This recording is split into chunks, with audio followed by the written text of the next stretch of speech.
बीड जिल्ह्यातील परळी तालुक्यातून दोघांना जबरी मारहाणीचा व्हिडिओ व्हायरल झाला आहे। बीड जिल्ह्यामध्ये गुंडागिरी कमी होताना दिसत नाही आणि कायद्याचा धाक तर राहिलेलाच वाटत नाही।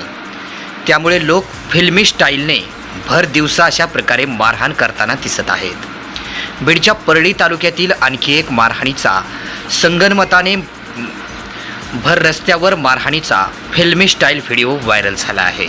यामुळे बीड जिल्ह्यात आणि गुन्हेगारीमध्ये खळबळ उडाली आहे।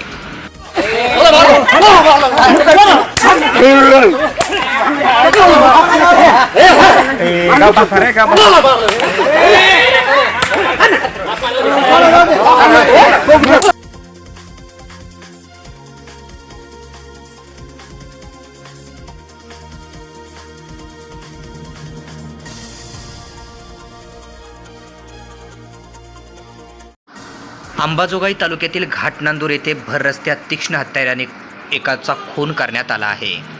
घाटनांदूर येथील अण्णाभाऊ साठे चौकात एका 23 वर्षीय तरुणाची तीक्ष्ण हत्याराने दगडाने ठेचून निर्घृण हत्या करण्यात आल्याची धक्कादायक घटना उघडकीस आली आहे।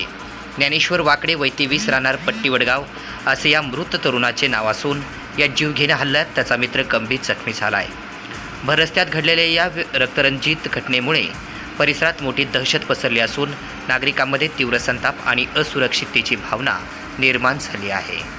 नाही, भावना अशा आहेत। आत्ताच परमपूज्य आदरणीय विजय भाऊंनी जी भावना व्यक्त केलेली आहे ती सर्वांचीच भावना आहे। एक साठे चौक आणि आंबेडकर चौक या महापुरुषांनी जो समतेचा विचार, समरसतेचा विचार, सामाजिक ऐक्याचा विचार तो दिलेला आहे आणि साठे चौक आंबेडकर चौकाचा मधला जो मार्ग आहे तो संत मुक्ताबाई या नावाने आजपासून ओळखला जाणार आहे।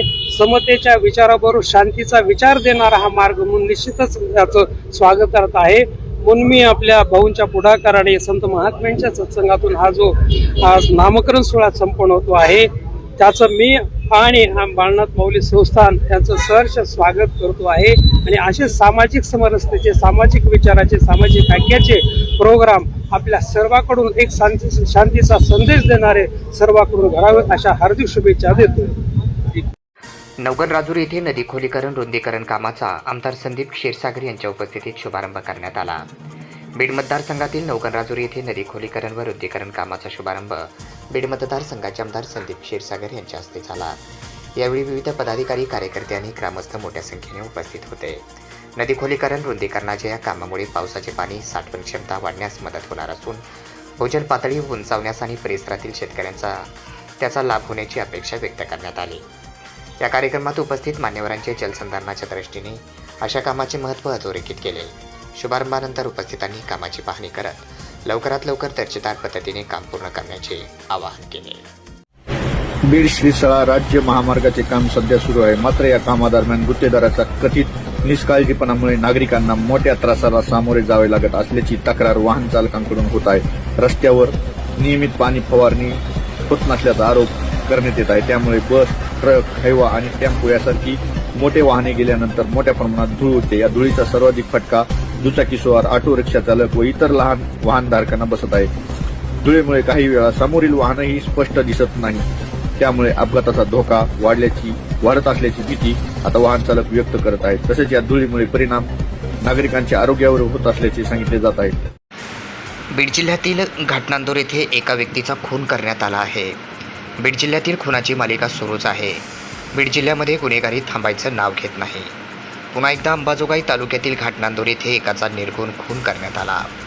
अंबाजोगाई तालुक्यातील घाटनांदूर येथे अण्णाभाऊ साठे चौकात एका 23 वर्षीय तरुणाची तीक्ष्ण हत्यार आणि दगडाने ठेचून निर्घृण हत्या करण्यात आल्याची घटना उघडकीस आली।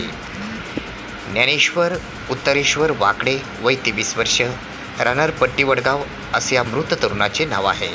या जीवघेण्या हल्ल्यात 2 मित्र देखील गंभीर जखमी झाले असून त्यांच्यावर देखील उपचार सुरू आहेत। याचा पुढील तपास पोलीस करत आहेत। जिल्हाधिकारी विवेक जॉन्सन यांनी वडवणीत SIR सर्वेक्षणाला भेट दिली।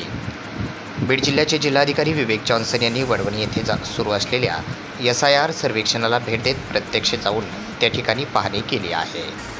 यावेळी त्यांनी सर्वेक्षणाच्या कामाचा आढावा घेत संबंधित अधिकाऱ्यांना आवश्यक त्या सूचना दिल्या आहेत। तसेच उपस्थित नागरिकांशी संवाद साधून सर्वेक्षणाबाबत त्यांच्या अडचणी सूचना जाणून घेतल्या.